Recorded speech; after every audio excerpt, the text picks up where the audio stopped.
आवाज येतो का प्रभूजी सगळ्यांना? हरे कृष्णा. येते प्रभू, येते प्रभूजी. हा बरं बरं, चालेल चालेल. आज आपण जो विषय घेणार आहे, यांनी मला सांगितलं की बाबा अशा प्रकारे आपल्याला आज प्रश्न उत्तरं करायची आहेत. तर तुम्ही आतापर्यंत जे काय ऐकलं, समजा या 6-7 दिवसामध्ये जर तुमचा भगवद्गीता क्लास झाला, 15 अध्याय काहीतरी होता वाटतं, तर या 15 अध्यायामध्ये तुम्हाला एखादा जो कोणता प्रश्न असेल तो येत नसेल किंवा समजा प्रश्नाचं उत्तर अगर माहिती नसेल तर तुम्ही ते विचारू शकता प्रभू. जी प्रभूजी.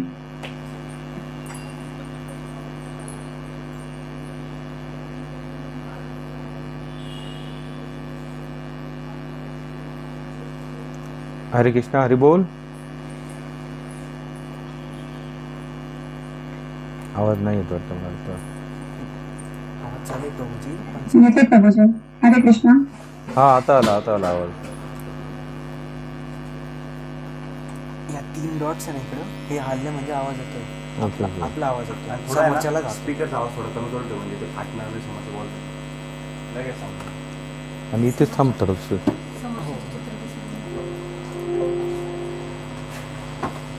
हा प्रभूजी, बोला प्रभूजी, काय प्रश्न असतील? एक सेकंड. हा प्रभूजी, तुम्हाला काय प्रश्न असतील आध्यात्मिक प्रश्न ते तुम्ही विचारू शकता प्रभू.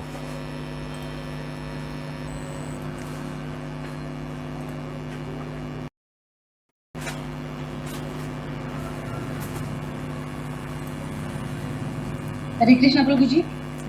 हा माताजी, बोला. प्रभूजी, मला म्हणजे आपलं हे भगवद्गीतेमध्ये माताजींनी त्या दिवशी जड भरत महाराज सांगितले होते. हा. तर ते भरत महाराज कोण होते? ज्यांचं म्हणजे मला काहीच माहिती नाही, तर त्याच्याबद्दल काही सांगितलं तर बरं होईल सर, माहिती द्यायची. अच्छा. माता जड भरत महाराज जे होते हे ॲक्च्युली पहिल्यांदा भरत नावाचे महाराज होते. पूर्ण जीवनभर त्याने राज्यभार सांभाळला, राज्यकारभार केला. आणि त्याच्यानंतर कारण की जीवनभर तर त्याने आध्यात्मिक जीवन जगत आपलं जे कर्तव्यपर्यंत आहे करत राहिले. आणि त्याच्यानंतर आपल्या शास्त्रामध्ये 4 वर्णाश्रम सांगतात: ब्रह्मचारी, गृहस्थी, वानप्रस्थ आणि संन्यास. त्याने आपापल्या परीने 4ही वर्णाश्रमाचं पालन केलं. आणि शेवटचे जे 2 वर्णाश्रम आहेत, त्याला आपण वानप्रस्थ म्हणतो किंवा संन्यासाश्रम म्हणतो, ते फक्त केवळ भगवंताशी एकरूप किंवा आपल्या जीवनाचं कल्याणार्थे किंवा जे काय अपूर्णता आपल्या आध्यात्मिक जीवनामध्ये राहिलेली आहे त्याची पूर्णता करण्यासाठी हे शेवटचे जे 2 आश्रम आहेत ह्याचा स्वीकार केला जातो. त्याच प्रकारे हे जेव्हा भरत राजा म्हणून जेव्हा होऊन गेले, तर भरत राजा झाल्यानंतर यांनी शेवटचे जे 2 आश्रम वानप्रस्थ जेव्हा स्वीकार केला, तर वानप्रस्थ याच्यासाठी त्याने स्वीकार केला होता की भगवंताचं नामस्मरण करून आध्यात्मिकच्या जीवनाची एकरूपता होऊन भगवत धामाला प्राप्त करणे. परंतु माया एवढी प्रबळ असतात, जसं भक्तिपादजी सांगतात की अंतिम क्षणापर्यंत मायाबरोबर युद्ध. कारण की जीवावर माया कधी हेवी होऊ शकते हे आपल्याला केव्हा समजू शकत नाही.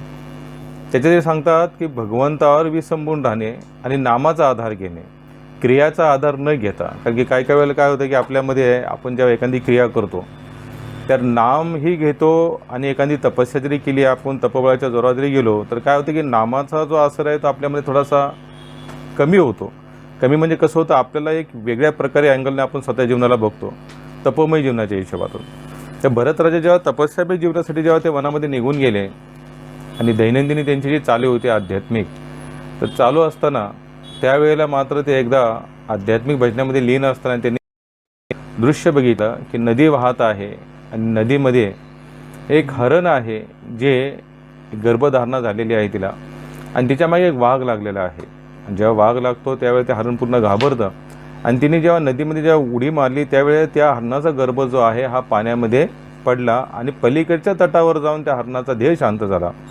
आता हा जो सगळा जो प्रकार होता, हे आपले जे भरत राजा होते त्यांनी सगळं तो प्रकार बघितला, आणि त्यांच्या मनामध्ये त्या हरणाच्या पिल्लासाठी एक दया निर्माण झाली. मग ते म्हणले त्याची आई तर पलीकडे गेली, तिने तिथे शरीर शांत झालेलं आहे. मग त्यांनी काय करावं की त्या हरणाच्या पिल्लाला घेतलं, आपल्या झोपडीमध्ये आणलं, आणि आणल्यानंतर त्या हरणाच्या पिल्लाचं त्याने पालनपोषण सुरू केलं. आता पालनपोषण करताना यांच्या जीवनाचं टार्गेट काय होतं? हरे कृष्ण. भगवत म्हणजे दोन शेवटचे वानप्रस्थाश्रम आणि संन्यासाश्रम त्याच्यामध्ये राहून आपलं भगवंताची प्राप्ती करावी बुवा असं त्यांचं. बरोबर की ते भगवंताच्या प्राप्तीसाठी आले होते. आता त्यांनी 2 आश्रम तर आधी भोगलेच होते, म्हणजे जीवांची सेवा करणे ह्या त्या गोष्टी. पण आता जे 2 आश्रम जे बॅलन्स होते आणि ते आश्रम जीवन जगत असताना तर त्यांना त्या हरणाच्या वासराप्रती एवढं आकर्षण निर्माण झालं की ते आले तर होते की भगवंताचं भजन करून भगवत प्राप्तीसाठी, परंतु त्या वासरामध्ये त्यांना एवढी अटॅचमेंट झाली की आता उठता बसता हसता खेळता म्हणजे प्रत्येक क्षणाला त्यांना त्या हरणाचं जे पाडस होतं त्या पाडसाबद्दल त्यांना आकर्षण निर्माण झालं. आता हळूहळू काय झालं की आध्यात्मिक चिंतन कमी होत त्या हरणाच्या पाडसाबद्दलच त्यांना चिंतन जास्त झालं. आणि एक काळ असा आला, शेवटी हरणच होतं ते. तर ते जसं मोठं होत गेलं तर त्यालाही आपल्या जीवनाबद्दल किंवा जंगलाबद्दल आकर्षण झालं आणि हरणाच्या प्रमाणे ते एक दिवशी जंगलात निघून गेल्यानंतर पुन्हा काही ते झोपडीमध्ये आलं नाही. परंतु इकडे मात्र जे भरत नावाचे राजा होते की जे भगवत प्राप्तीसाठी आले होते, आता ते त्यांना हरणाबद्दल एवढी रुची झाली किंवा एवढं आकर्षण होतं की शेवटी ते हरणाचा विरह करतच त्यांनी हरण बोलतच त्यांचा देह शांत झाला. आणि भगवद्गीतेच्या सिद्धांतानुसार आपण अनेक वेळा ऐकलेलं आहे, भगवंत स्वतःही सांगतात की अंतिम क्षणामध्ये ज्या प्रकारे आपली स्मरण असतं किंवा जसं सांगताय की जशी मती तशी गती, म्हणजे आपल्या बुद्धीची जी मती होणार आहे किंवा आपले जे स्मरण करणार आहोत त्याच्यानुसारच आपल्याला दुसऱ्या देहाची प्राप्त होते. मग त्या प्रकारे हे जे भरत राजा जे होते भगवत प्राप्तीला आले, शरीर सुटण्याच्या वेळेला त्याला हरण म्हणून त्याने स्मरण केलं आणि त्यावेळेला त्यांचं शरीर शांत झालं आणि येणारा जो त्यांचा दुसरा जो जन्म होता त्यांना तो हरणाचा प्राप्त झाला.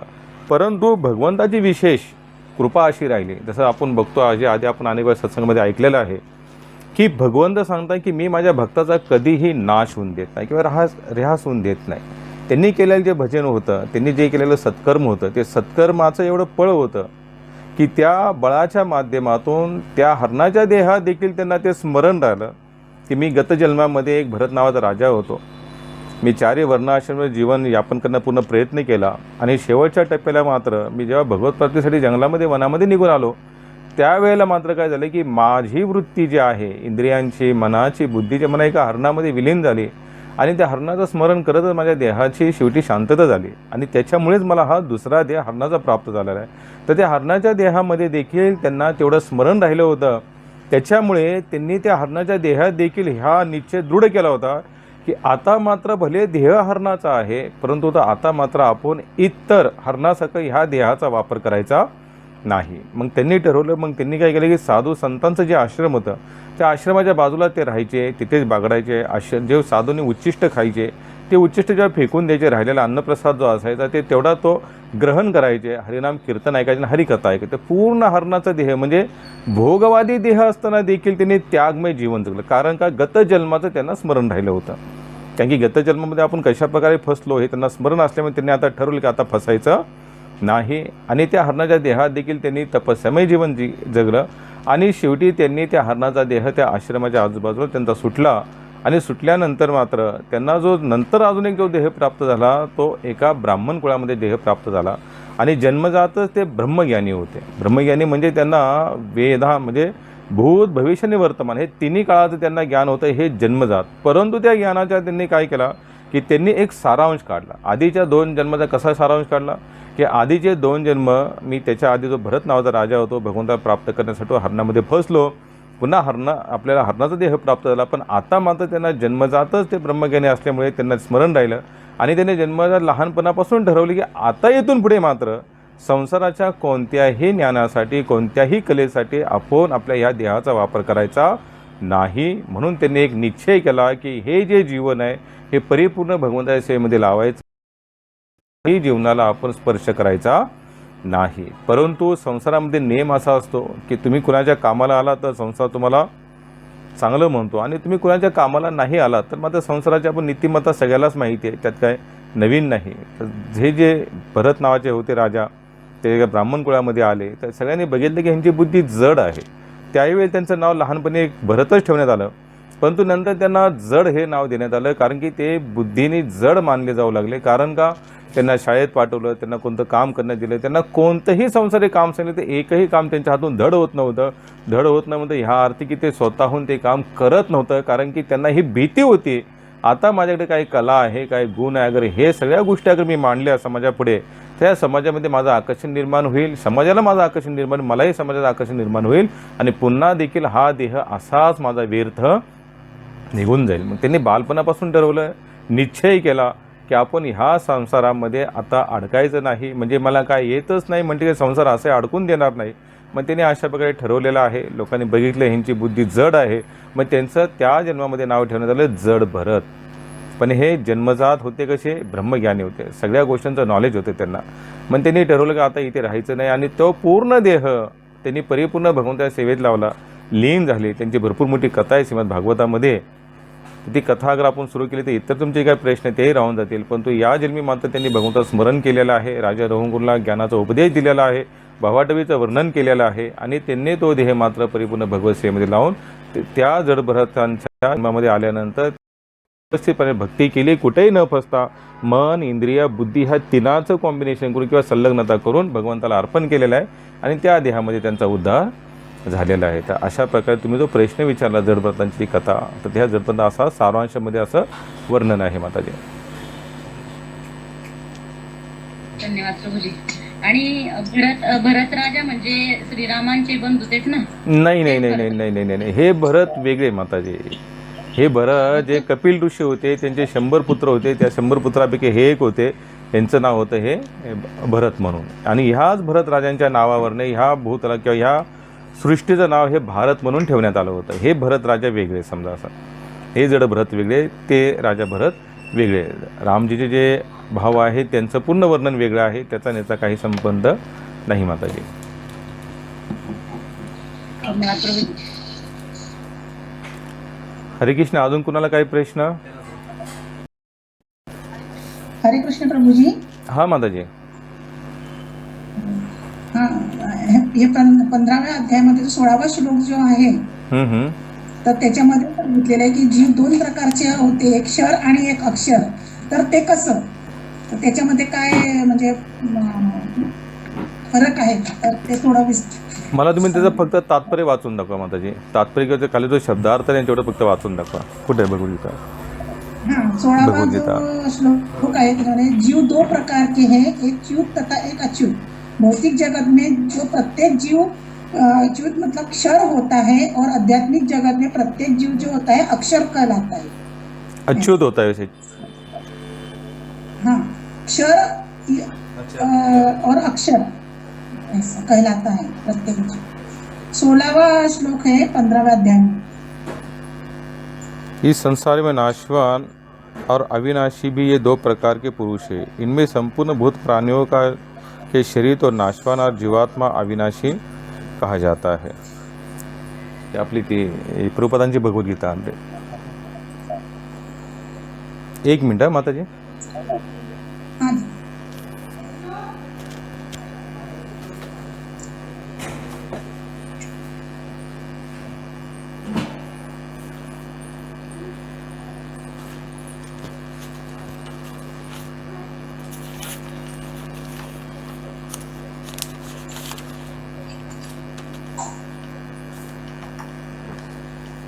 जीव 2 प्रकार के है, च्युत तथा अच्युत. भौतिक जगत में प्रत्येक जीव च्युत यानी कि क्षर होता है और आध्यात्मिक जगत में प्रत्येक जीव अच्युत कहलाता है.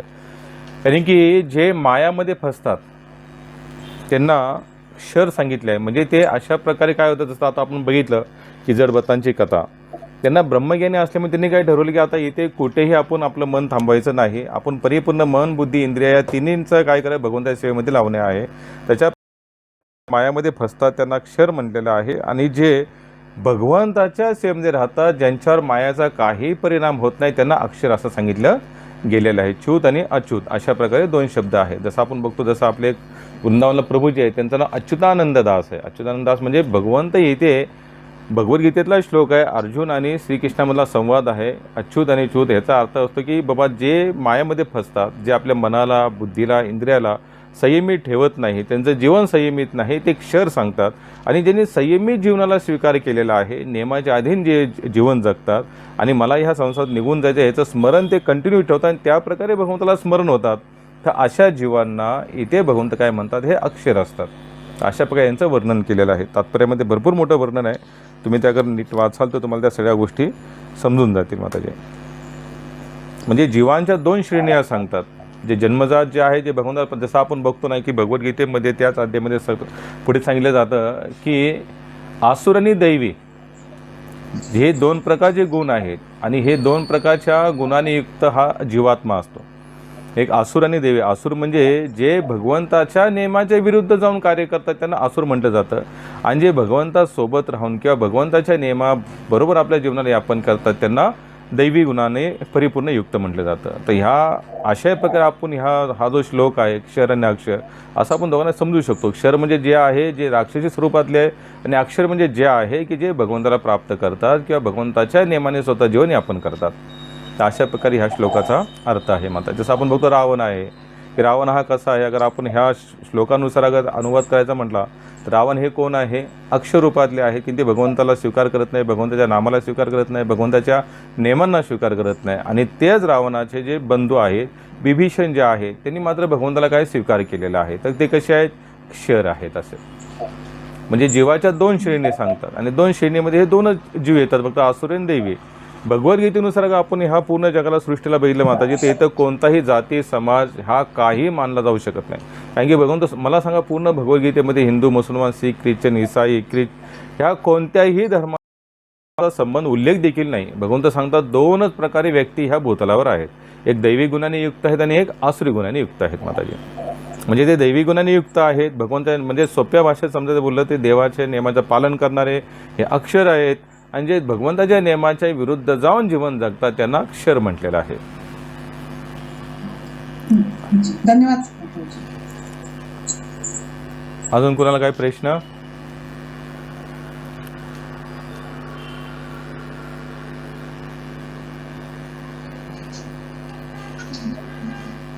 कृष्ण प्रभूजी. हा बोला बोला.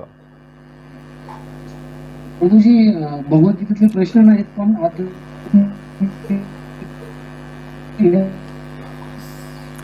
प्रभूजी तुमचा आवाज थोडासा कट होतो प्रभूजी, आवाज येत नाही बरोबर.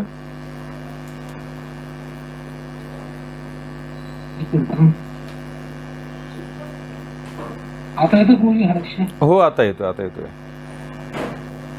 हरे कृष्ण. हो येतोय बोला. मी म्हटलं भगवद्गीतेचे प्रश्न नाहीत पण म्हणजे रिलेटेड आहे बा. हा हा. कोणता श्लोक, कोणता म्हणजे अध्याय, आता आमचं अध्याय कोणता, श्लोक कोणता माताजी? नाही प्रश्न प्रभूजी दैनंदिन. अच्छा दैनंदिन जीवनाला. हो बोला बोला. अध्यायामधले नाही. हा ठीक आहे.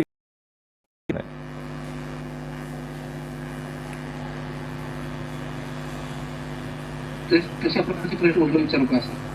हो विचारा. प्रभूजी भगवंताच्या भक्तीमध्ये पुढे जायचं असेल तर जो कोणता प्रश्न असेल त्याचं आपण क्लिअरिफिकेशन एकदा केलंच पाहिजे, कारण की पुढे जाणं हा आपला मेन टार्गेट आहे. आणि प्रश्न तर अनेक आहेत आपल्या जीवनामध्ये, तुम्ही विचारा मात्र प्रभूजी, काय अडचण नाही. बरेच मला म्हटलं होते की तुळशी माळाच का धारण करावी असं, याचं मला जरा सॅटिस्फॅक्शन त्यांचं करता नाही आलं असं गेलं. अच्छा. तुळशी माळावर 2 प्रश्न आहेत आणि गुरूंच्या विषयी 3 प्रश्न आहेत माझी. सर्व एकदा सांगून देऊ का? हा विचारा. म्हणजे तुळशी माळाच का धारण करावी बा, बरोबर. तुळशी माळाचा धारण करण्याची गरज काय आहे असं मला एकाने विचारलं. बरोबर. आणि जीवनात मनुष्याने गुरु का करावा. बरोबर. आणि एखाद्याने गुरु केल्यानंतर दुसरा गुरु करू शकतो का. हा. आणि ज्या लोकांनी गुरु केला आहे पण ते त्यांच्या संपर्कात नाहीये तर त्यांनी कोणाचा आश्रय घ्यावा. अच्छा चालेल. तुमचा पहिला प्रश्न तर असा आहे की तुळशी माळा का धारण करावी. आता याच्यामध्ये आता कसं असं बघा प्रभूजी, ज्याला जी गोष्ट करायची नाही तर तो म्हणतो की बाबा हे चुकीचं आहे किंवा ह्याचा काही संदर्भच नाही, हे करून कुठं काय होतं का असे. कारण की मी ह्याच्या आधी आपला काय विषय झाला की भगवंत काय सांगताय की 2 प्रकारचे लोक आहेत ह्या भूतलावर. कोणते सांगा बघू. क्षर आणि अक्षर. क्षर आणि अक्षर म्हणजे त्याच्या साधारण भाषा म्हणजे दैवी आणि आसुरी. म्हणजे दैवी गुणांचे जे नियमांचं पालन करतात जे दैवी लोक आहेत आणि जे दैवी गुणांचे पालन करतात ते आसुरी आहेत. आता तुळशी माळ धारण का करावं, जसं आपण बघतो एखाद्या शरीर शांत होतं समजा, जसं म्हणजे मरतो एखादा व्यक्ती आणि आपल्या धर्मामध्ये आपण काय बघतो की त्याला जेव्हा चितेवर जेव्हा झोपवलं जातं स्मशानामध्ये, तर त्याच्यात मुखामध्ये तुळशीपत्र ठेवतात. का ठेवत असतील तुळशीपत्र? कारण का जिवंतपणे जरी अगर यांनी भगवंताची तुळशीमाळ ग्रहण केली नसेल किंवा याने भरपूर पापाचार्य असेल, तर शास्त्रामध्ये असं वर्णन आहे की ज्या व्यक्तीच्या मुखावर तुळशीपान ठेवल्यानंतर त्याचा अग्निदाह संस्कार होतो, तर त्याचं काय होतं, त्याला कोणत्याही इतर देहामध्ये प्रवेश केला जात नाही किंवा त्याची सद्गती ही चांगली होते. काय होते? चांगली होते. सद्गती चांगली होती. दुसरी गोष्ट हा तर झाला की आपला म्हणजे शास्त्रानुसार, आणि एक भक्त हृदय नात्याने की भगवंत संतांचा, मला वाटतं ह्या संडे आपण श्लोक घेतला होता का गेल्या संडेला, की तुकोबराय स्वतः सांगतात की वैष्णव त्याला म्हटलं जातं की ज्याच्या गळ्यामध्ये काय आहे? माळा आहे, ज्याच्या गळ्यामध्ये तुळशी माळा आहे. आणि प्रभुपादांच्या सिद्धांतानुसार पहिले प्रभुपादांनी एक भरपूर छान असं उदाहरण दिलं होतं याच्यावर, की त्यांनी सांगितले आपण बघतो जेव्हा नगरपालिकेची गाडी येते आणि रस्त्यावर जे भटकी जमात जे असते कुत्र्यांची, त्यांना उचलण्यासाठी तर ते काय करतात, जाळी फेकतात आणि त्या कुत्र्यांना उचलून घेऊन जातात. परंतु ज्या कुत्र्याच्या गळ्यामध्ये पट्टा आहे, काय आहे? पट्टा आहे, बेल्ट आहे किंवा नंबर आहे, त्या आर्थिक आहे की तो कुत्रा कोणातरी पाळीव कुत्रा आहे. काय आहे? पाळीव कुत्रा आहे. तर त्या कुत्र्याला नगरपालिकेची गाडी उचलून नेत नाही. नाही. त्याच प्रकारे सांगतात की एखाद्या भक्ताचा देह समजा अचानक सुटला, काही समजा जसं आपण बघतो चोकामेचा देह भिंत बांधता सुटला, आणि शेवटी देह आहे म्हटलं एक नाही दिवशी शेवटी सुटणारच आहे. आणि हा कुठे सुटणार, कधी सुटणार, ह्याची काहीतरी गॅरंटी आहे का? नाही. कोणालाच काहीच कल्पना नाही की पुढच्या क्षणाला काय होणार. परंतु समजा आपण शास्त्राला मान्य करतो, भगवंताच्या नियमांना मान्य करतो, तर ज्याच्या गळ्यामध्ये तुळशीमाळा आहे त्याचा देह अचानक शांत झाला, तर त्याला नेण्यासाठी यमराजांचे यमदूत येत नाही. ती तुळशीमाळा बघितल्यानंतर त्याला ते स्पर्शही करत नाहीत. म्हणून ज्या मार्गामध्ये आपण आहोत त्या मार्गावर आपला पूर्ण विश्वास पाहिजे. आणि तुम्हाला हे अजून एक सांगतो प्रभू, की मनाला विचलित करण्यासाठी हे मायादेवीची काय आहेत? हे दूत आहेत. कोण आहेत? दूत आहेत. दूत म्हणजे ते काय करतात की मायादेवीने त्यांना नेमणूक केलेली आहे की जे भक्ती मार्गामध्ये लागलेले आहेत त्यांचे नियम हे कशा प्रकारे चुकीचे आहेत किंवा हे थोतंड आहे किंवा हे करायची गरज काय, हे त्याचे काय करतात, ते लोक त्याचा प्रचार करतात. जसा आपण हरिनामाचा प्रचार करतो, आपण म्हणतो तिलक लावा, कंठीमाळा घाला, की आपण धामाला जायला पाहिजे, हरिभजन केलं पाहिजे, गीता वाचली पाहिजे. अगर एक वर्ग असा आहे तर ऑपोजिशन जाणारा देखील एक वर्ग हा राहणारच आहे. त्याच्यामुळे आपण दृढ निश्चयाने, म्हणून आपण भगवद्गीते ह्या श्लोकात कितीतरी हा शब्द ऐकलेला आहे. प्रभुपाद देखील किती जागेला तात्पर्य मिळतील किंवा अनेक साधू संत सांगतात की तुकोबरात येत पण सांगा, निश्चयाचे बळ तुका म्हणे ह्याची फळ. तुमचं निश्चयाचं बळ झाला, तुम्ही तुळशीमाळा घातलात, हे तुमचं बळ आहे की बाबा हा तुळशीमाळा आपल्या वैष्णवला घाला. तुकोबरात सांगतात की व्रत करा एकादशी कंठी मिरवी तुळशी, की सांगतात की एकादशी व्रत करा आणि कंठामध्ये तुळशीची माळ घाला.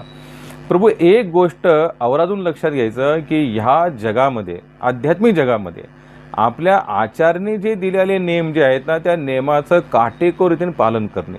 बाकी मनामध्ये प्रश्न येणार, लोक विचारणार, लोक विचारत राहणार.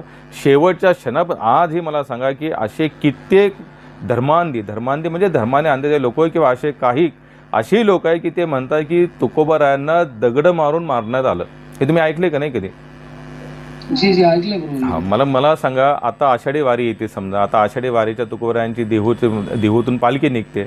लाखानं लोक असतात फक्त त्या पालखीला स्पर्श करण्यासाठी. काय करण्यासाठी?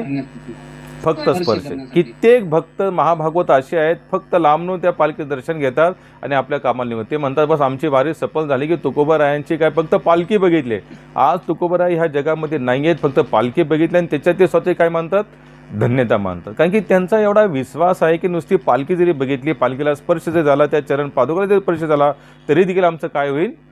कल्याण होईल. कधीही लक्षात घ्यायचं की जे श्रद्धावान आहे, जसं आता या संडेला माताजींचे भजन घेतलं होतं. कोणतं माताजी भजन होतं? भांबरे माताजी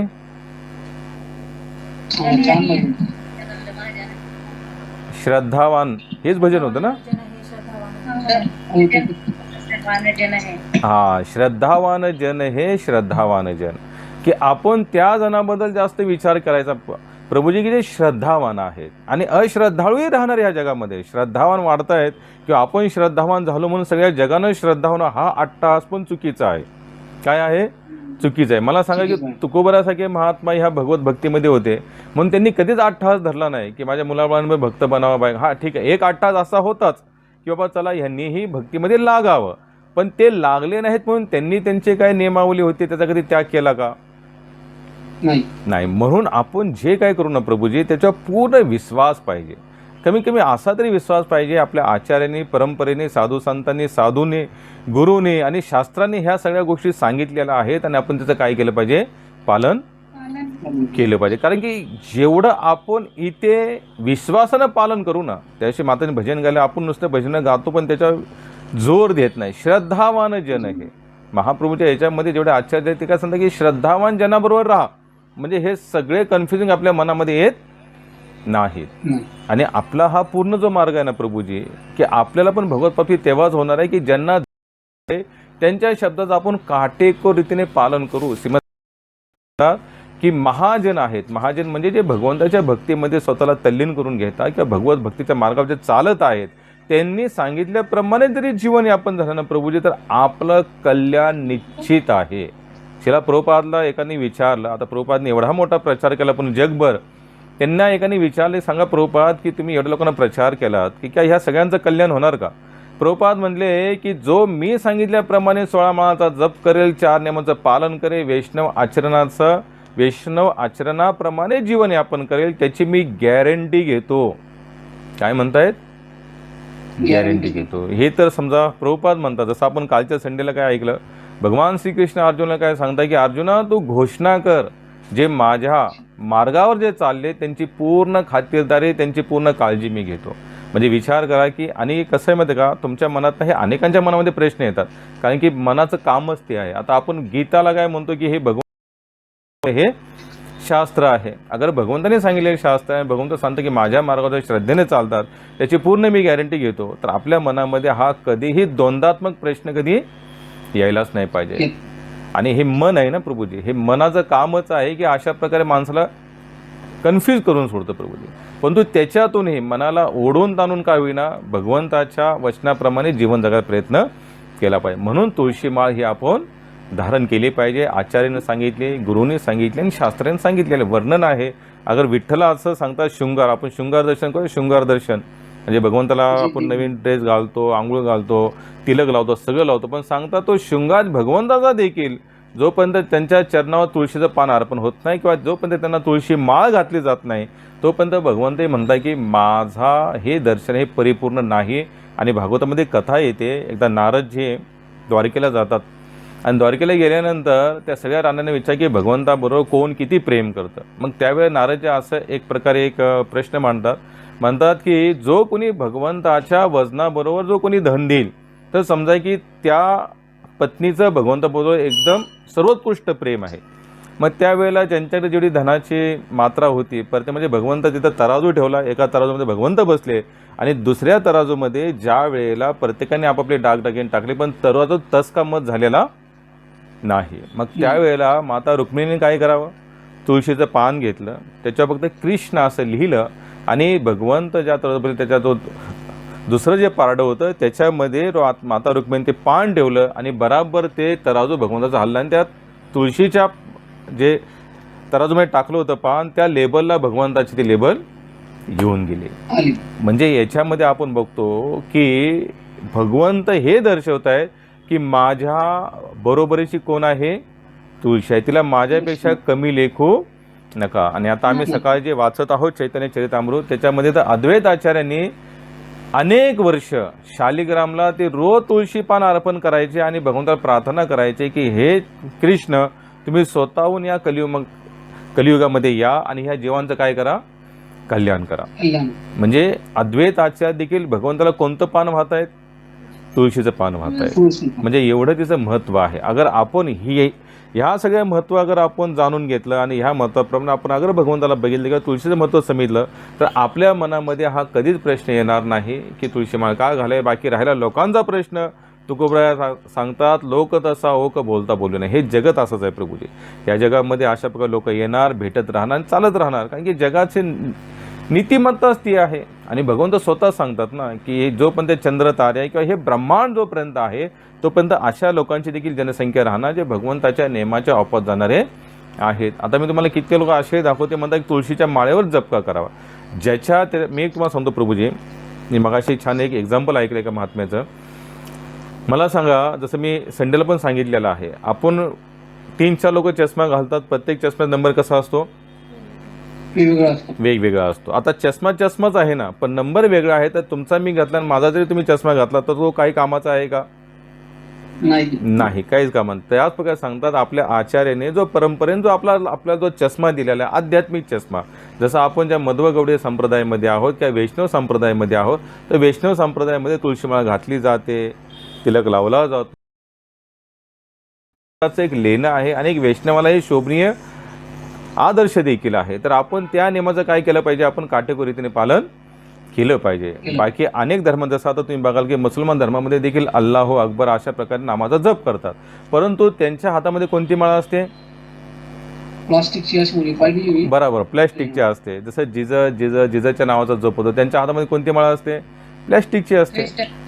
तर अशा प्रकारे काय आहे की प्रत्येक आचार्याने आपल्या फॉलोअर्स लोकांना किंवा जो ज्या मार्गात लागलेला आहे त्या मार्गातल्या आचार्याने प्रत्येकाला आपापला नियम दिलेला आहे, परंतु तो चष्मा चुकीचा आहे असं नाही. कारण की त्या व्यक्तीसाठी तो चष्मा योग्य आहे म्हटलं तो त्या चष्म्यातून पुन्हा जगाला बघेल तर त्याला ते जग व्यवस्थित दिसेल. तसं आपल्याला आपल्या आचार्याने चष्मे दिलेले आहेत, वैष्णव नियमांचा चष्मा दिलेला आहे, तो आपण चष्मा घालायचा आणि आपण आपलं जीवन यापन करत राहायचं. आणि राहिलं संसाराचा प्रश्न, हे प्रश्न येत राहणार. तुम्ही माळ घाला नाही तर नका घालू. उद्या तुम्ही माळ जरी काढली तरी असे लोक तुम्हाला विचारले, का पाटील साहेब माळ का काढली तुम्ही, असे विचारणार. त्याच्यामुळे आपण आपलं भजन, आपले सिद्धांत, आपण आपली नियमावली सोडायचं नाही. आम्ही जयपूरला जातो प्रभूजी, तिथे गोपीनाथ मंदिर आहे. त्या मंदिरामध्ये रूप गोस्वामी का एक महात्मा आहे, त्यांचा तुळशीचा ड्रेस, म्हणजे ते तुळशीचा ड्रेसच घालायचे. काय करायचे? त्यांच्या अंगावर घालण्याचा ड्रेस कोणता? तुळशीचाच होता. तर आजही त्या म्युझियममध्ये त्यांचा तुळशीचा ड्रेस, त्यांची तुळशीची माळ देखील तिथे ठेवलेली आहे. आणि अनेक वैष्णव जातात आणि त्या तुळशीच्या ड्रेसला पाया पडतात आणि स्वतःचं कल्याण करून घेतात. म्हणजे मला सांगा, आता वैष्णवांचा किती विश्वास आहे. त्याच्यामुळे आपण तुळशीमाळ घातलेली आहे. लोक बोलत राहतात, कारण की लोकांना तुम्ही शास्त्र दाखवलं, भगवंताने सांगितलं, साधून असं कितीतरी सांगितलं. जे आध्यात्मिक आहे, जे खरोखर जिज्ञासू वृत्तीचे आहे, ते नक्कीच ह्या गोष्टीला पालन करतात. काहीच घेणे देणं नाही आहे. ते फक्त विचारायचं काम करतात आणि विचारून ते पुढं निघून जातात, आपल्याला कन्फ्यूज करून सोडून जातात. पण आपण कन्फ्यूज व्हायचं नाही. म्हणून आपण तुळशीमाळ घातली पाहिजे. साधूंनी, आचार्य, संतांनी. मधु पंडित गोस्वामी, मला आधी केशवून त्यांचं नाव सांगितलं. मधु पंडित गोस्वामी जयपूरला आजही ते स्वतः तुळशीचा ड्रेस घालायचे. म्हणजे एवढा त्यांचा त्या श्रद्धेवर, म्हणजे एवढा त्या तुळशीसाठी त्यांची काय आहे, श्रद्धा आहे प्रभू. आणि तुमचे बाकी जो प्रश्न होता, पहिला प्रश्न असा होता, गुरु का करावा, हाच होता ना. आता गुरु का करावा, पुन्हा आपलं तेच उत्तर आहे की परंपरेमध्ये सांगतात की गुरुशिवाय भगवंताला आपण प्राप्त करू शकत नाही. अनेक वेळा आपण आपली कथा झालेली आहे की नामदेव महाराज की ज्यांच्यावर विठ्ठलजी बोलायचे, चालायचे, उठायचे, बसायचे देखील, पण त्याही नामदेव महाराजांना स्वतः विठ्ठलजी सांगतात की नामदेव महाराज जोपर्यंत गुरु करत नाही तोपर्यंत तुम्ही पुढे जाऊ शकत नाही. कारण का, आपण डायरेक्ट, मला सांगा, मूर्तीबरोबर आपली डायरेक्ट भाषा होती का? आदान प्रदान, भले आपल्या घरामध्ये राधाकृष्ण असतील, पण आपल्याकडे प्रश्न विचारायचा म्हटलं ते शक्य होत नाही. मग त्यावेळेला देहधारी रूपातला गुरु हा आपल्यासमोर असणं एकदम गरजेचं आहे. कारण की आपण त्यांच्या माध्यमातून भगवंताला प्रसन्न करू शकतो. म्हणून गुरु हे पाहिजे. आणि तुम्ही 4थ्या अध्यायातला 32वा श्लोक बघाल की भगवद्गीतेचा, तिथे भगवंत स्वतः सांगतात, तद्वैदी प्रणिपातेन परिप्रेष्ठेने सेवया. आपण आध्यात्मिक गुरुकडे जाऊन आपल्या आध्यात्मिक जे काय आहे उन्नतीसाठी जे काय आपल्याला अडथळे निर्माण होतात, त्यावेळेला आपण आपल्या गुरूंच्याच माध्यमातून ह्याच्यातून काय होतो, बाहेर पडतो. भगवान श्रीकृष्ण आले, भगवान राम आले, यांनी देखील गुरु हा केलेलाच होता. म्हणजे ही जी परंपरा आहे आणि ह्या परंपरेच्या माध्यमातूनच आपण ह्या मार्गाला हात घालू शकतो, अन्यथा नाही. या जगामध्ये एकही उदाहरण नाही की ज्यांनी भगवंताला प्राप्त केलेलं आहे त्यांनी बिना गुरु करता प्राप्त केलेलं आहे. कबीरचे एका जागेला सांगतात, हरी के रूटते गुरु होय साह्य. म्हणजे भगवंत अगर आपल्यावर रुसले तर गुरुच्या माध्यमातून ते साह्य होतात. आणि तेच पुढे सांगतात, गुरु रुटत हरिना होय साह्य.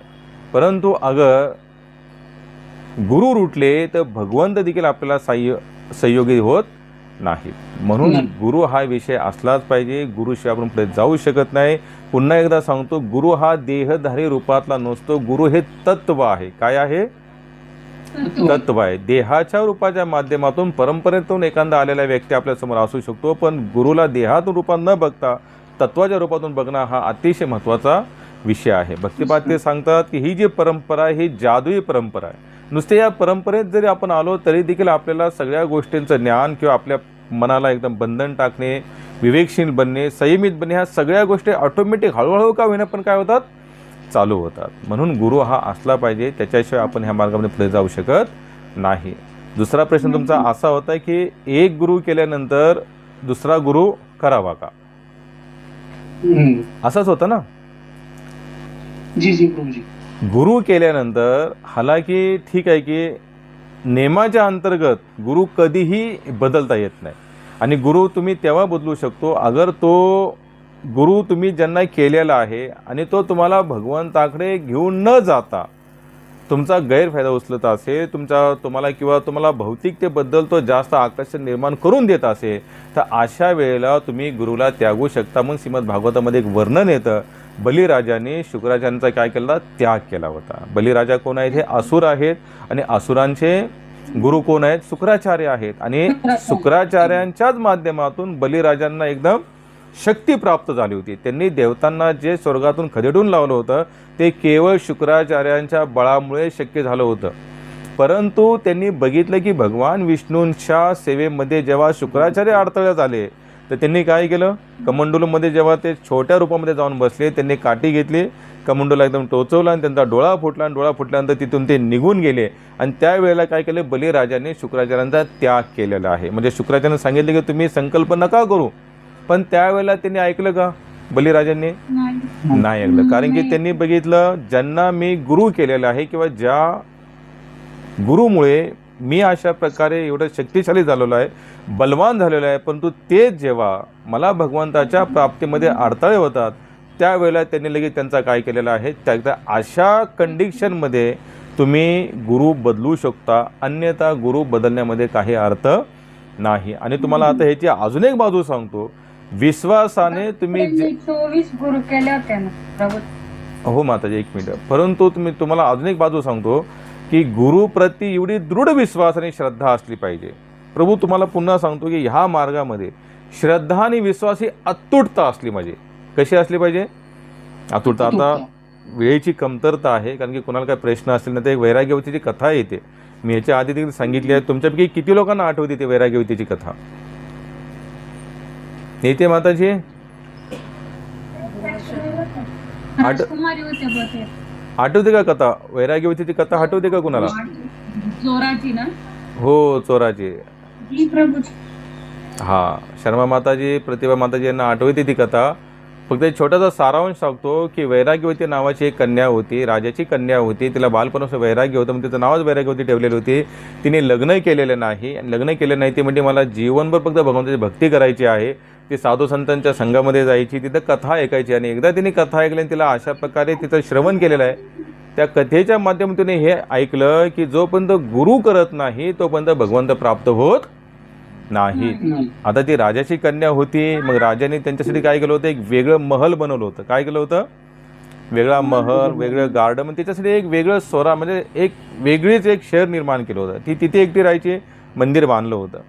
तर ती एकदा भगवंताला मोठ्या आवाजामध्ये प्रार्थना करत होती की हे भगवंता, की मी अशी कथा ऐकलेली आहे, जोपर्यंत गुरु करत नाही तोपर्यंत तुम्ही मला भेटणार नाही. आणि त्या सहयोगाने त्याच वेळेला एक चोर तिथे आला होता. आणि चोरांनी ही पूर्ण प्रार्थना ऐकली आणि ती भगवंताला आक्रांत होऊन प्रार्थना करत होती की हे भगवंता, मला माझे गुरु कशा प्रकारे प्राप्त होतील किंवा त्यांच्याने माझे तुम्ही गाठभेट घालून द्या. ही कोण प्रार्थना करत आहे? राजकुमारी भगवंताला. आणि त्यावेळेला कोण ऐकतो? एक चोर ऐकतो. आता चोरांनी विचार केला की ही एकदम भोळी दिसते, हिला काय करू आपण? हिच्या समोर आपण गुरु बनवून जाऊ, म्हणजे साधू बनवून जाऊ. आता हे साधू बनवून गेले आणि ते म्हटले की मला असे असे, म्हणजे त्यांनी थोडंसं एक कथा बनवली आणि त्यांनी सांगितलं की मी आलेलो आहे आणि मला असं कळलं की तुम्हाला गुरुचा शोध आहे, तर तुम्ही मला गुरु करू शकता. मग ते म्हणले ठीक आहे, म्हटले आजपासून तुम्ही माझे कोण आहात? गुरु आहात. मग ते म्हणतात मग आता दक्षिणा द्या काहीतरी. गुरु केल्या म्हटलं का ते दक्षिणा द्यावी लागते ना. मग ती राजकुमारी म्हणते मागा, म्हणले काय दक्षिणा पाहिजे. आता राजकुमारी होती, साहजिकच आहे की तिच्याकडे सोनं चांदी हे भरपूर आढळक मात्रेमध्ये होतं. मग तो चोर म्हणजे तुझ्याकडे सोनं चांदी नाणं आहे ते. आणि तेव्हा तो काय करतो, म्हणतो अगर मी इथून गेलो आणि हे अगर माझ्या मागे आली तर हे मला तिच्या वडिलांच्या हवाले करू शकते. मग हे काय करतात, चोर म्हणतो की तुला मी एका खांबेबरोबर बांधून ठेवतो दोरीने, आणि जोपर्यंत मी येत नाही तोपर्यंत ही दोरी इतरांकडून कोणाकडून सोडून घ्यायची नाही. आता हिने सगळी धनदौलत त्यांना देऊन टाकली. चोर तो चोरच शेवटी. मग त्यांनी त्यांना दोरीने बांधून ठेवला आणि तो गेला पळून. आता पळून गेल्यानंतर सैनिक येऊन सैनिक बघता गेला तर बांधलेले सैनिक सोडायला जातात. तर ते म्हणते की मला कोणी हात लावायचा नाही, गुरु महाराज येणार आहे, त्यांनी सांगितले मी आल्याशिवाय कोणाकडे सोडून घ्यायचं नाही. असा बराच वेळ जातो. राजा येतो, आई म्हणजे सगळे लोक जमा होतात. पण काय ती म्हणते की मला कोणी स्पर्श करायचा नाही, गुरु येतील तेव्हा. असे 2-3 दिवस निघून जातात. तर त्यावेळेला नारदजींना दया येते. तर नारदजी स्वतः येतात की तिची श्रद्धा आणि विश्वास बघून बघा प्रभूजी या मार्गामध्ये पुन्हा सांगतो श्रद्धा विश्वास अतूट असली पाहिजे. अतूट म्हणजे तुटताही तुटली नाही पाहिजे.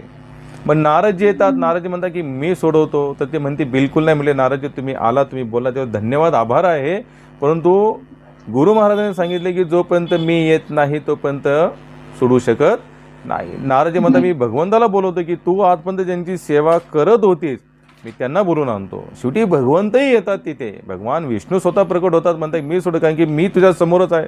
म्हणजे मूर्ती रूपातला भगवंत तुझ्या समोरच आहे. तर म्हणजे भगवंत तुम्ही आला त्याच्याबद्दल धन्यवाद आहे, पण तो जोपर्यंत गुरु महाराज येत नाही तोपर्यंत मला कोणी स्पर्श करायचा नाही. मग भगवंत नारदजी म्हणतात नारदजी जावा आणि तिच्या गुरूंना घेऊन या.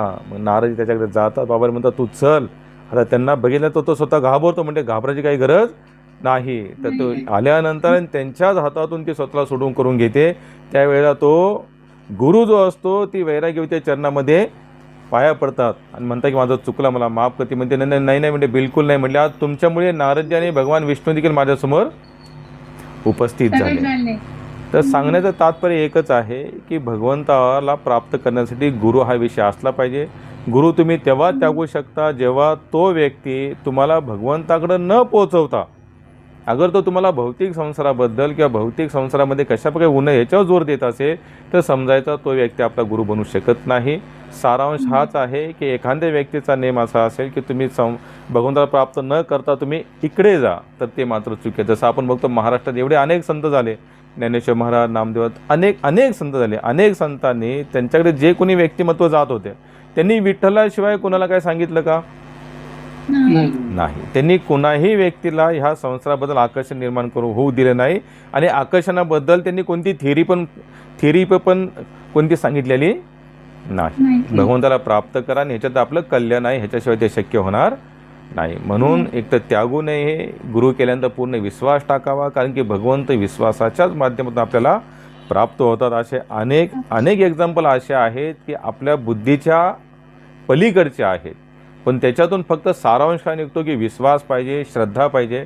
आणि विश्वास श्रद्धा असेल तर आपण ह्या गोष्टीला समजू शकतो आणि भगवंत विश्वासाच्याच माध्यमातून आपल्याला प्राप्त होऊ शकतात. त्याच्यामुळे त्यागता येत नाही गुरु. मग एक तर काय करावा, गुरु करताना 1000 वेळा विचार करावा. हे परंपरेतून आहेत का, हे खरोखर वैष्णव संप्रदायातून आहेत का, हे गीता भागवताचं अध्ययन करतात का.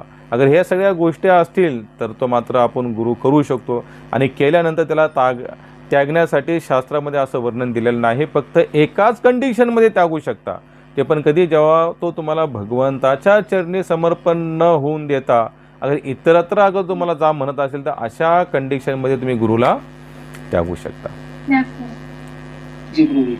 अजून कुणाला काय प्रश्न?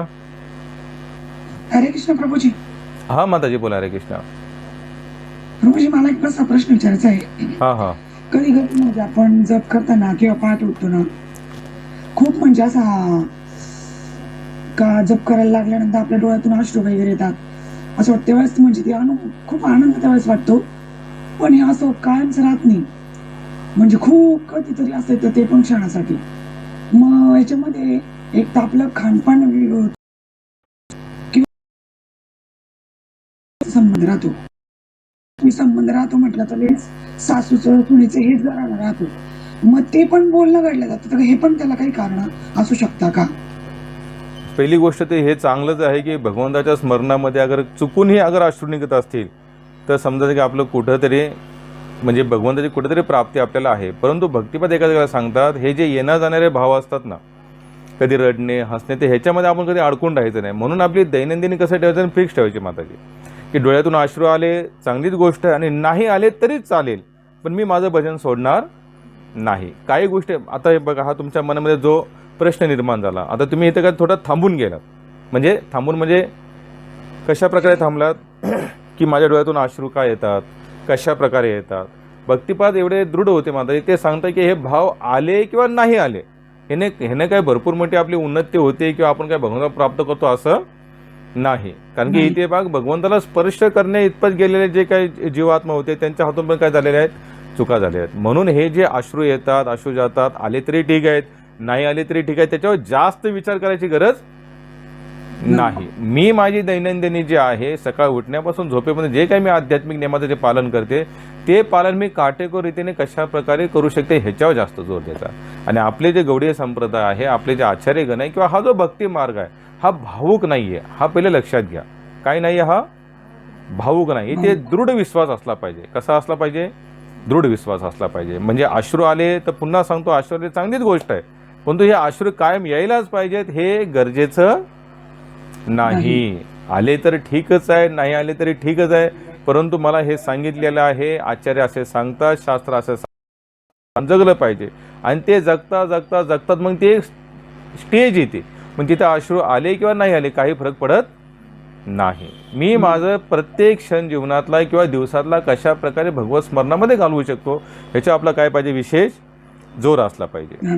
त्याच्यामुळे हे अश्रू येतात चांगली गोष्ट आहे. चैतन्य महाप्रभू सांगतातच, नयनम गलत शुधार वद वद गदगद हृदया गिरा, की नयन म्हणजे डोळ्यातून अश्रू जरी वाहत असतील पण हे अश्रू कायम वाहतील ह्याची गॅरंटी नाही. आणि जे भगवत अश्रू जे असतात ते साधारण लवकरात लवकर तर येतच. हे कसे येणारे आणि जाणारे अश्रू आहेत, कारण की भगवत अश्रू एकदा का डोळ्यातून आले काय जात नाही. म्हणून आपण प्रयत्न तोच करायचा. आले अश्रू चांगलीच गोष्ट आहे, तेवढ्यापुरतं क्षणिक का असे ना, पण भगवंताबद्दल विशेष कुठेतरी जागृती होतेच होते, पण ती टिकली पाहिजे हे गरजेचं नाही. कारण की आपण जीवात्मा आहोत. आपण अनेक वेळा ऐकलेलं आपण एका तटावर आहोत. म्हणजे आपण कधी आध्यात्मिक जीवनाबद्दल आपल्याबद्दल भरपूर उत्साह निर्माण होतो, तर कधी भौतिक जीवनाबद्दल उत्साह निर्माण होतो. कधी कधी आपलंच मन आपल्याला सांगतं ठीक आहे आपण हे पण थोडं केलं पाहिजे आणि थोडं संसार पण केला पाहिजे. म्हणजे मन काय करतं आपल्याला कायम अशा प्रकारे जमलिंग करतं ते. म्हणून ह्या मनाच्या धोरणेमध्ये स्वतःला जास्त वाहून द्यायचं नाही, पण आपले नियमातलं भजन पूजन हे कंटिन्यू आपण आपल्या परीने करत जायचं. कारण की मी माझ्या जीवनात असे अनेक लोक बघितले माताजी की एकेकाळी ते असं वाटत होते की म्हणजे हे कित्येक पुढं जातील, पण आज ते कुठेच नाही आहेत. कारण की ते त्या भावामध्ये काय झाले स्वतःला त्यांनी फसवून घेतलं. भक्तिपाद सांगतात इथे फसवू नका. आपले नियमावली जी आहे ना, श्रद्धाने जे आपण सिद्धांत जे चालू आहे, पहिले 4 माळा असतील 10 माळा जे काय जे जे थोडेफार नियम असतील त्याचं पालन करायचा जास्तीत जास्त प्रयत्न करायचा माताजी. हरे कृष्ण प्रभूजी. पण सकाळी ना जप ना उठते सकाळी करते, पण असं वाटतं ती नुसती माळा फिरू राहिली. जे आतून काय वाटतं ना तसं मला असं पूर्ण जाणीव होत नाही. फक्त असं वाटतं माझी माळा फिरू राहिली फक्त. नाही नाही काय हरकत नाही माताजी, तुम्ही तुमची क्रिया कोणती होती ह्याच्यावर जोर देऊ नका. पण मी जे काय भगवंताचं नामस्मरण करत आहे, भगवंताला जो रिझल्ट द्यायचा आहे ते मला देतील. त्याच्यामुळे त्याच्या आपला मला सांगा भगवान श्रीकृष्ण काय सांगतात, हे अर्जुन तू फक्त कर्म कर. काय म्हटले? कर्म कर. तू हारणे तू जिंकणे, तू जिंकशील नाही जिंकशील हा तुझा प्रश्न नाही, तो माझा प्रश्न आहे. कर्मांना वा धिखारस्तु मा फलेषु कदाचन. म्हणून आपण फक्त आपलं नामस्मरण आपण कंटिन्यू चालू ठेवायचं. त्याच्यावर हे गरजेचं नाही आहे की नुसत्या माळा फिरतात काय तर हा ठीक आहे. म्हणून आपण 1000 वेळा मी सांगितलेलं आहे की आपण जे बोलतो ते ऐकलं पाहिजे. आणि ऐकल्यानंतर मग आपल्याला कळतं की आपल्या माळा खरोखर होत आहेत. आपण ऐकत नाही म्हणून ते आपल्याला वाटतं की नुसतंच काय आपल्या माळा फिरतायत. पण एक लक्षात घ्या, हे भगवंताचं नाव शाश्वत आहे, नाम नामी अभिन्न आहे. वाल्मिकजी मरा बोलत असताना देखील राम राम बोलले. आणि राम अवतार होण्याच्या आधी त्यांनी रामायण हा ग्रंथ लिहिलेला आहे. अगर अशा व्यक्तीचा देखील अगर भगवान नामाने कल्याण होत असेल तर आपण जे नामस्मरण करतोय आणि रिझल्ट बघणं हा आपला उद्देश नाही. हा एक आहे की नामस्मरण हे एकदम एकाग्र चिंतन व्हायला पाहिजे, हे त्यात काही दोन मतं नाहीत. तुम्ही बघा, तुम्ही जे बोलता ते ऐका, मग तुम्हाला कळेल की आपलं भजन होतं. आपण ऐकत नाही म्हणून ते आपल्याला असं वाटतं आपल्या नुसतं काय फिरतायत, माळा फिरतायत. आणि ऐकल्यानंतर तुम्ही त्याचा आनंद भोगाल. काय होईल, जसं प्रोग्राम करतो, एखादा उत्सव करतो, जसं आपण आता घोडेकर प्रभूंच्या इथं जो कार्यक्रम केला तिथून आपण सगळ्यांनी काय केलं, नृत्य केलं. नृत्य केलं म्हणजे आपण ते कीर्तन करत करत काय केलं, नाचलो ना. आपण श्रवण करत करत आपण नाचलो. आणि समजा अचानक स्पीकर बंद झाला असता तर आपल्याला हातपाय पण हलायचे बंद होतात का नाही. जसं माईकमध्ये काही खटाटोप झाला, नीट एकाने वाजवलं नाही, मृदंग करता वाजत बंद झाला, अचानक लाईट गेली, तर नाचता नाचता सगळेच थांबून जातात. कारण का, कानातून जी शक्ती जात होती हृदयापर्यंत ती काय झाली, आता भगवान नामाची सध्या बंद झाली. म्हणून अगर मी माळा करते, हे माळा खरोखर माझ्या होत आहे असं वाटत असेल किंवा अशी जाणीव करून घ्यायची असेल की नुसते माळा न फिरता नामस्मरण होते, तर त्याला आपण काय केलं पाहिजे, श्रवण केलं पाहिजे. म्हणून 1000 वेळा आपला हा विषय झालेला आहे की श्रवणावर जास्त सगळ्यांचा जोर असला पाहिजे माता. म्हणून ऐका माताजी. ऐकल्यानंतर तुम्हाला कळेल की खरोखर जो नामस्मरण जोपर्यंत ऐकणार नाही तोपर्यंत तुमचंच मन तुम्हाला सांगतंय. आणि हे पण खरोखर चांगलं लक्षण आहे, कमी कमी मन तरी सांगतंय की माझ्या नुसत्याच माळा फिरतंय. लोकाला तेही सांगत नाही, तुम्हाला सांगतात म्हटलं कुठेतरी भगवंताची कृपा असल्याशिवाय हे शक्य नाही. नाही तर मन हे मान्यही करत नाही की मी कुठेतरी चुकते म्हणून. त्याच्यामुळे ऐकायचा प्रयत्न करा, तर तुम्हाला कळेल की तुमचं नामस्मरण होत आहे. अजून कुणाला काय प्रश्न?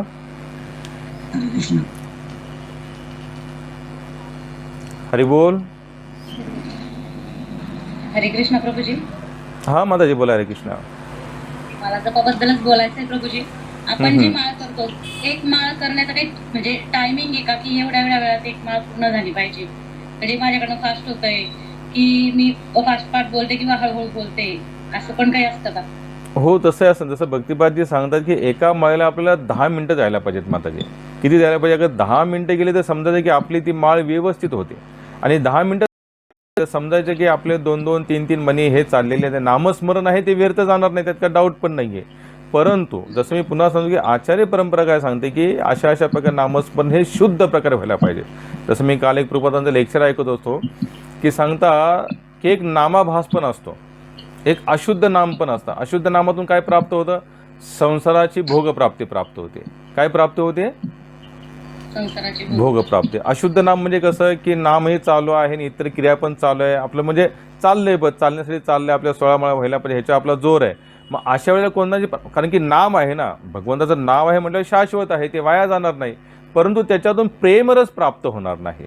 आणि त्याच्यानुसार जे शुद्ध नाम जे असतं ना, शुद्ध नामातून फक्त भगवंताबद्दल विशेष आकर्षण निर्माण होतं, दुसरं तिसरं नाही. जसं सांगताय की भगवंताने ज्या दिवशी महाराज केला त्या दिवशी त्यांनी जी बासुरी वाजवली तर ती फक्त गोपिकांनाच ऐकायला गेली, बाकी इतरांना ऐकायलाच गेली नाही.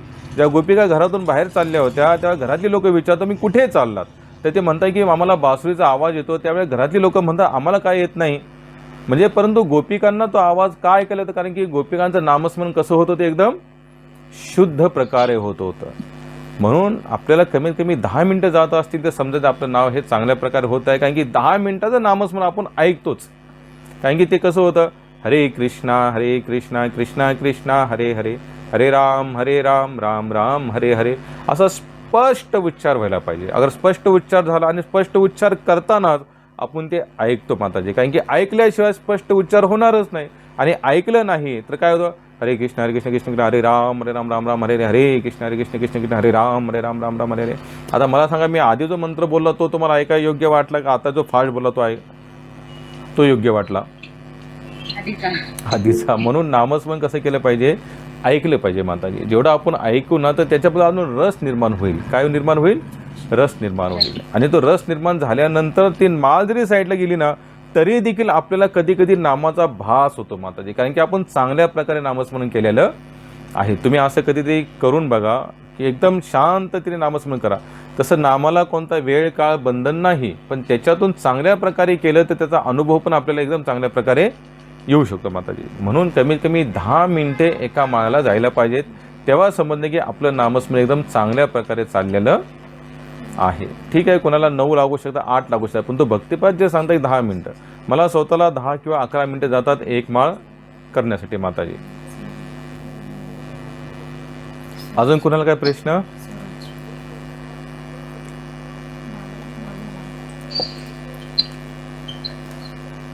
हरे कृष्णा. सूरज. हरे कृष्णा प्रभूजी. हा बोल सूरज. आवाज येतोय ना मला? हो येतोय येतोय. एक दोन प्रश्न होते. हा हा. एक इन्सिडेंट झाला होता माझ्यासोबत. अच्छा. मी एकदा मित्रांसोबत चाललो होतो रिक्षामधून, म्हणजे एका ठिकाणी जेवायला चाललो होतो आम्ही हॉटेलमध्ये. तर ते रिक्षावाला जो होता तो नास्तिक होता. तर आम्ही म्हणजे कसं काय विषय निघला काय की मला वाटतं मोदी विषयी काहीतरी निघला, विषय काहीतरी IPL वरून निघला, तिकडून ते विषय निघला की तो म्हणायला लागला की मोदींनी देश विकायला काढलाय, असं तसं काय काय बोलत होता. नंतर तिथून विषय गेला. तो म्हणला खरं तर तुम्हाला वाटत असेल हा म्हणजे आपल्या देशाला हिंदू मुस्लिमाचं हे प्रॉब्लेम आहे फक्त, पण खरा विषय तर काय माहिती का, दलित वर्सेस म्हणजे ब्राह्मण वर्सेस दलित. बहुजन असा हा वाद हा आहे खरं तर असं म्हणतो. बरोबर. आणि मग तिथून मग तो पुढे चालू झाला, म्हणला मी 11 वर्ष झालं नास्तिक आहे, असं तसं बरंच काय काय सांगितलं त्याने आम्हाला. आणि म्हणजे मला राग येत होता त्याचा, पण माझे जे 2 मित्र होते सोबत ते त्यांना काय म्हणजे वाटत नव्हते, ते पण उगत हो म्हणतात त्याच्यासोबत ऍग्री करतो. अच्छा अच्छा अच्छा. आणि तिथून त्यांनी बरंच काय आवाज करतो सूरज तुझा. आवाज आवाज एवढं सगळं होतं. हॅलो, आता येते का आवाज? हो आता येतोय आता येतोय. हा, तर तो रिक्षावाला म्हणजे बरंच काय काय बरळत होता हम्म. की म्हणजे कुठल्या पण देवाला येऊ दे, काय पण येऊ दे, कुणाला पण म्हणजे त्याने शब्द पण घाण वापरले, हा, काय हा, काय हा. झालं. म्हणजे ते म्हणत होतं की एवढं सगळं देशात आपल्या खराब चालू आहे, एवढे सगळे म्हणजे प्रॉब्लेम आहे, तसं तसं त्यांनी सांगितलं काय काय काय काय. म्हणजे आणि त्याचा कुठे असा देव सारांश होता की एवढे सगळे प्रॉब्लेम आहेत तर देव कुठे आहे. हा, तो पण आहे. आणि अजून आपल्या पुराणातल्या गोष्टी काय काय सांगून कुठलं सरस्वतीचं, ब्रह्माचं, अजून कोणाचं काय काय, गणपतीचं असं कुठला देव असतो का गणपती, आणि विष्णू, आणि काय हे म्हणलं मुस्लिम गेले तर निघून परत नंतर आता मुस्लिमांवर हे तर करतात, परत नंतर एकदा मुस्लिम समजा गेले, हिंदू राष्ट्र झालं तर परत हे वैष्णववाले शैववाले हे दोघं एकमेकासोबत परत भांडतेला होतं तसं. त्याचं वेगळंच होतं म्हणणं काहीतरी. हा म्हणजे त्याचा सारांश हाच होता. पण त्याला काय बोलावं मला कळत नव्हतं, आणि त्यांनी बरेच अजून काय काय घालणार विषय बोलला आपल्या देवांविषयी. ते इथं नाही सांगू शकत, पण नाही, ठीक आहे ना. बघ त्याला मग असं जर कोणी भेटलं तर त्याला काय उत्तर द्यावं म्हणजे. सूरज कसं असतं बघ, ह्या जगामध्ये जसं आता सुरुवातीचं आपण म्हणजे एका माताने विचारलंच होतं की क्षर आणि अक्षर ही 2 प्रकारचे जीव, म्हणजे लोक जे असतात ना हे 2 प्रकारचे असतात. आता मी जीव शब्द वापरत नाही कारण की समजण्यासाठी सांगतो की 2 प्रकारचे लोक हे प्रत्येक टॉपिकला राहणार. जसं तू एखादी कला केलीस, एखादा विषय केला, काहीतरी कार्यक्रम घेतलास किंवा काही कोणती गोष्ट करशील तर तुला 2 लोक चांगले म्हणणारे असेल, 2 लोक वाईटही म्हणणारे असतात. आणि कसं असतं की ह्या जगामध्ये ना एक असाही समाज राहणार, आणि हे आता नाही पहिल्यापासून आहे. अगर आपण शास्त्राचाच अगर आधार घेतला तर शास्त्रामध्ये तू ज्या रिक्षावाल्याचं वर्णन केलेस ना, त्या रिक्षावाल्याचं वर्णन शास्त्रामध्ये आहे. म्हणजे रिक्षावाला म्हणून नाही, परंतु अशा विचाराचे व्यक्ती देखील ह्या जगामध्ये असतील. हे कोण सांगते? शास्त्र सांगते. शास्त्र म्हणजे शास्त्र स्वतः सांगताय की मला न मानणारा, किंवा शास्त्र स्वतः सांगताय की माझ्या ह्या बुकमध्ये जे काही लिहिलेलं आहे याला अपवाद जाणारी देखील लोक ह्या जगामध्ये राहणार. आणि सूरज कधी लक्षात ठेवायचं की आपण आपल्या बुद्धीचा वापर करायचा. काय करायचा? आपल्या बुद्धीचा वापर. जसं मी तुला सांगतो बघ, डार्विनचा सिद्धांतवाद काय होता? जसं आपल्याला बालपणापासून जे शिकवलं, काय शिकवलं की माकडापासून काय झालेलं आहे? माणूस झाला. बरं मला सांग, आता ही गोष्ट पूर्ण शाळेमध्ये शिकवतात, सगळीकडे शिकवत आहेत समजा. म्हणजे अमेरिकन कोण तो डार्विन होता भगवंताला माहिती की त्या डार्विनने कुठून तरी सिद्धांत काढला. कारण काय? तो म्हटलं की माणसाचं आणि माकडाचं शरीर कसं आहे, थोडंफार मिळतं जुळतं आहे. पण तुला माहिती आहे का, संत्रे मोसंबी ह्या दोन्ही दिशाही कशा आहेत?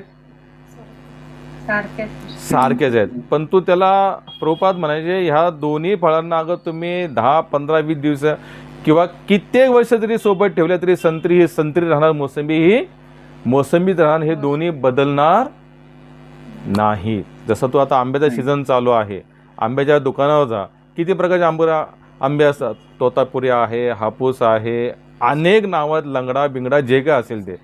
पण यांच्यात देखील काय आहे की आंबाच आहे, पण तो काय अनेक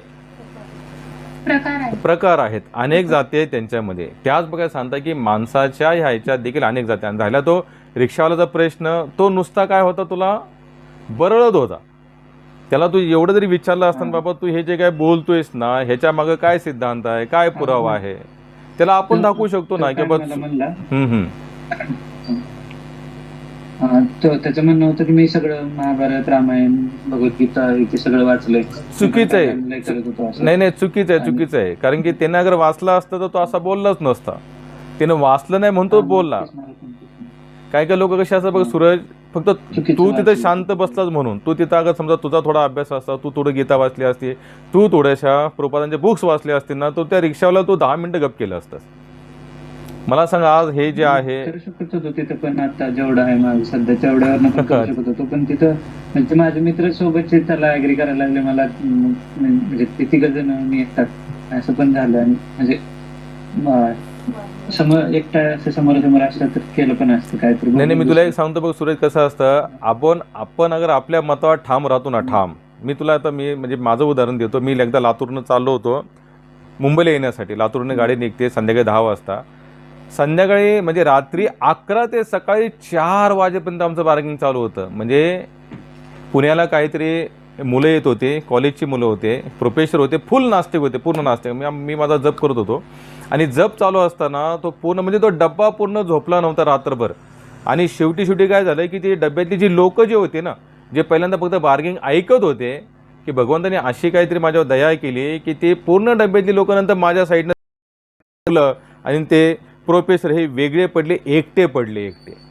असाच विषय निघाला. देव आहे का, देव कुठे आहे, कुणी बघितलं आहे? अरे बघण्यासाठी तर काहीच बघितलं नाही म्हटलं. मी त्यांना एकच म्हटलं, तू जे आपण ज्या ट्रेनमध्ये बसलो, या ट्रेनचा ड्रायव्हर कोणी बघितलं आहे का मला सांग. आपण जाताना काय करतो, आपला बुगी नंबर बघतो, सीट नंबर जाऊन लगेच सामान ठेवतो आणि बसून घेतो. पण आपला फुल कॉन्फिडन्स असतो की इंजनमध्ये कोणीतरी बसलेला आहे आणि तो काय करणार, नीट व्यवस्थित गाडी चालवणार. म्हणजे बिना बघता अगर ह्या ड्रायव्हर विश्वास ठेवू शकतो, मग त्या ड्रायव्हर का नाही, तो म्हणतो कोणता ड्रायव्हर आहे म्हणजे. त्या ड्रायव्हरचं काय म्हणजे, सूर्य येतोय, चंद्र येतोय, तारे. आता बघ 2 दिवसाच्या आधी अमावस्या गेली, ठीक आहे, पूर्ण काळोख होता, म्हणजे चंद्र बिलकुल आपल्याला दिसतही नव्हता.